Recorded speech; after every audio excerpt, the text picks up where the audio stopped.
Senador, o senhor está completando aí praticamente 6 anos de mandato, né? Qual o balanço que o senhor faz aí nesse período como senador da República? Olha, principalmente, né, no primeiro ano de mandato, 2019, aliás, no primeiro quadriênio, né, porque na prática nós estamos agora completando o quinto. Nesses primeiros 4 anos nós pegamos 2 anos de pandemia praticamente, mas conseguimos avançar bem na agenda, né? Eu tive a oportunidade de relatar o Fundeb, que é o principal fundo de educação, que foi o motivo principal de entrar na política. Então, ampliamos bem, né, o reajuste dos fundos da educação, inclusive incluindo para a educação profissional, para a educação infantil. Então, houve um avanço significativo. Tive a oportunidade de aprovar uma lei também de minha autoria na área de ciência e tecnologia, que proíbe, né, o contingenciamento de recursos e também passa a ser, os recursos não aplicados no ano, passa a ser realmente da ciência e tecnologia, vai para o fundo, não é mais devolvido como antigamente, né, porque além de contingenciar, ou seja, desviar o recurso para outras áreas, né, aqueles que não eram licitados, que não deu tempo de executar, ele era devolvido para o Tesouro. Então nós mudamos tudo isso. Então, na área de ciência e tecnologia e na área de educação, a gente conseguiu aprovar o mais importante. E agora é recente, inclusive, o arcabouço fiscal.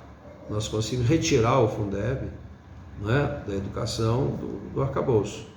E além da defesa do Fundo Constitucional. A própria bancada admite que a sua atuação nessa matéria foi bastante principalmente presente. A luta com relação ao Fundo Constitucional, que já existe desde a criação de Brasília e oficialmente foi criado a lei em 2002, que o relator queria mudar. Se o senhor puder fazer um comparativo assim, é melhor ser senador ou melhor ser deputado federal? Na prática, o Senado, por ter um número menor, né, e pessoas mais experientes, né, evidentemente você tem um diálogo melhor, que a Câmara são 513 deputados, né, muitas vezes muita questão ideológica, partidária, que acaba comprometendo o resultado. O Senado não, o Senado é uma casa mais experiente, é uma casa revisora, é uma casa, né, que representa, né, a federação. Então, a produtividade aqui com certeza foi muito maior. Agora, senador, no governo do Jair Bolsonaro, o senhor quase foi ministro, teria sido, digamos, sondado e tal, teve um posicionamento mais à direita, né? Ao governo Lula, o senhor tem feito bastante críticas, inclusive no 8 de janeiro. Afinal de contas, qual o caminho que o senhor está adotando do ponto de vista dos tucanos, do PSDB? Bem, primeiro a gente, desde o início da carreira como deputado distrital, já era oposição ao PT, né? E ampliou ainda mais quando eu participei como deputado federal das CPIs todas. Eu participei da Lei Rouanet, do CARF, da Petrobras, né, do BNDES. Então a gente assistiu e ainda tivemos a oportunidade de participar, inclusive com um relatório separado, individual, independente do que aconteceu. E a forma como faziam, né, para manter o poder, para desviar recurso público, a gente conheceu. Então é inadmissível, né, eu que conheci, participei como oposição a este governo, né, apoiá-lo. Agora, o PSDB sempre, eu particularmente, tudo que é bom para o Brasil eu sou favorável, seja de qualquer governante, se a proposta é boa para as pessoas, para o Brasil, eu estou dentro. Uma posição hoje, senador da República do Distrito Federal, o senhor é a favor ou se coloca mais distante do governo Lula da Silva? Como sempre, né? Estou muito distante e quero ainda mais distância, porque realmente quem conhece, quem participou, né, sabe do modus operandi que eles fizeram e estão repetindo isso.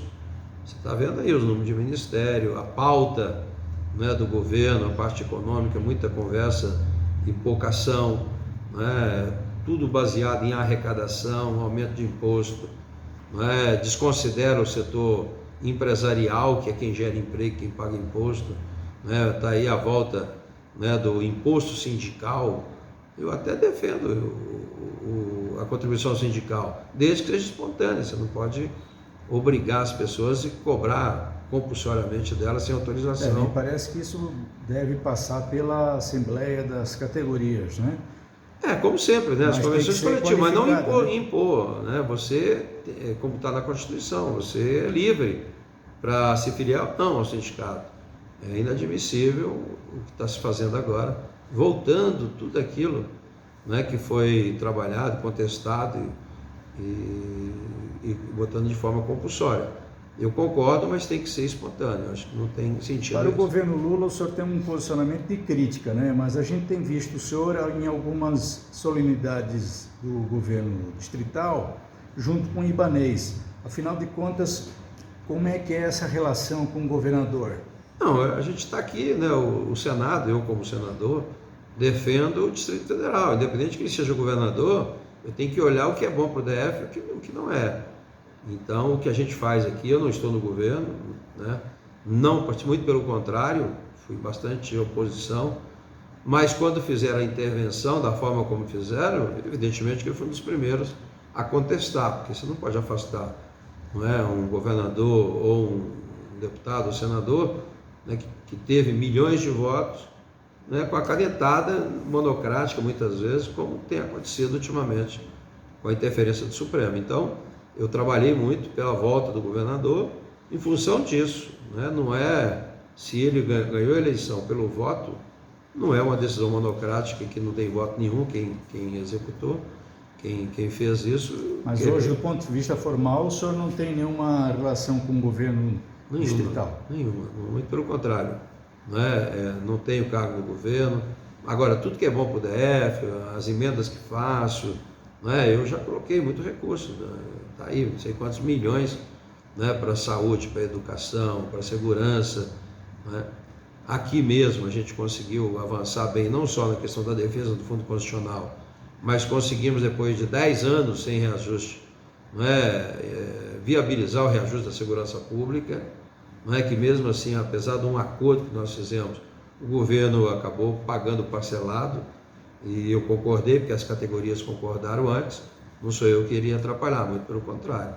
Então a gente conseguiu também a consolidação desse reajuste, bem como os valores que são destinados aí todo ano da emenda de bancada, emenda individual. Aparentemente, o governador Ibanez antecipou o processo eleitoral de 2026 ao indicar aí, digamos, como sucessora a vice-governadora Celina Leão. Esse processo ele pode prejudicar, digamos, essa relação de olhar o Distrito Federal do ponto de vista mais político? Não, eu acho que não. Na prática, o que é bom para Brasília a gente tem que defender, independente da questão de governo. É evidente que o governador se posicionou e tem todo o direito de fazê-lo, agora, tem que combinar com o povo, porque quem vota é o eleitor. Então, todo mundo tem que trabalhar. Eu acho que a Celina é uma pessoa bastante qualificada, demonstrou muita dedicação aí, e gosto dela, inclusive. Agora, eu acho que eleição tem que ser na véspera, não dá para você ficar discutindo eleição 2, 3 anos antes. Isso acaba dificultando, inclusive, a questão política do DF. Não com relação a mim, porque eu sempre, mesmo sendo oposição, a gente sempre ajudou, independente de qualquer coisa. Mas hoje a gente tem que reconhecer, inclusive com a ajuda nossa, de muitas obras que foram feitas. Agora, temos que não só fazer obra, mas cuidar das pessoas. Eu acho que isso é o que está faltando muito no DF já há algum tempo, que os governantes olhem para as pessoas, cuidar das pessoas. Então, a obra é importante? Mas não adianta fazer obra, você tem que ter a manutenção disso. Então, não basta construir vários hospitais se você não tem uma estrutura de médicos, de infraestrutura, em termos de material, para funcionar. É a mesma coisa de escola, não adianta construir uma escola se não tem professor, se não tem material, porque o custo de manutenção do custeio para você manter uma escola ou manter um hospital é quase 50% do valor da obra anualmente. Dizem que político pensa em eleição, termina uma eleição, já pensa noutra. O senhor tem algum plano para 2026? Olha, é natural, né? Eu venho lutando há anos, né, num planejamento estratégico para Brasília, num planejamento, né, para que a gente possa realmente cuidar das pessoas, mudar a matriz econômica, né? Brasília já deveria ser uma referência internacional, não digo nem nacional. Brasília, pelas condições que tem, nós deveríamos ser um exemplo, um modelo para o Brasil, né? Então, lógico, desde 2011 Quer dizer que a gente vem trabalhando. O senhor tem planos para ser candidato a governador em 2026? Sim, mas é o que eu digo para você, na prática a gente está preparado para isso, né? Pode ter alguém que conheça igual, mas ninguém conhece mais do que eu, né? A questão das políticas públicas que são necessárias, as cidades, as necessidades da população, a gente tem muita relação com a comunidade há muitos anos, então a gente tem essa experiência que é fundamental, ninguém cai de paraquedas, não é? E consegue fazer um bom governo para as pessoas, né? Então você tem que ter experiência, tem que ter planejamento, você tem metas para ser cumpridas. Senador, eu sou contra a reeleição, inclusive, eu acho que isso aí prejudica demais, né, a política pública. Nós não temos política de Estado, a gente tem política de governo, cada governo tenta, acaba com tudo e começa de novo. Senador, nós já estamos encerrando aqui a nossa entrevista. Qual é o pecado, o principal pecado da administração Ibanez? Não, talvez um pouco mais de atenção às pessoas, né? Nós estamos com muitos problemas na saúde, né? Por mais que haja obras e muitos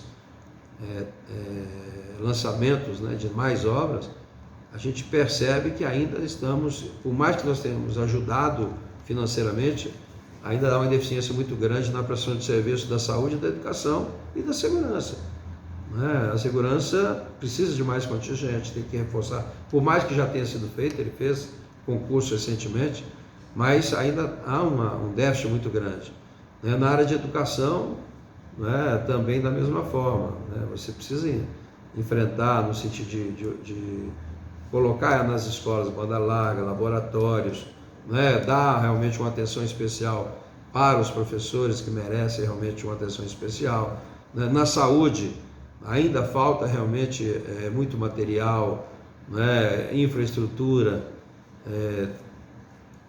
digitalização, informatização. Nós temos um governo que ainda é analógico no século XXI, capital da República. Nós devíamos ser já um modelo nacional, tanto em todas as áreas, inclusive na tecnologia. Mas é evidente que ninguém faz um governo assim, não é da noite para o dia, você tem que ter uma sequência, por isso que eu digo, a política de Estado ela é fundamental. E isso é que falta nos governos atuais, inclusive aqui, né, um planejamento. Onde é que nós queremos chegar? Quais são as metas que serão atingidas nos próximos 20 anos? Né? E ter sequência. Então, eu acho que falta isso, mas eu acho que a eleição tem que ser discutida no ano eleitoral, né? Principalmente no momento eleitoral, na véspera da eleição.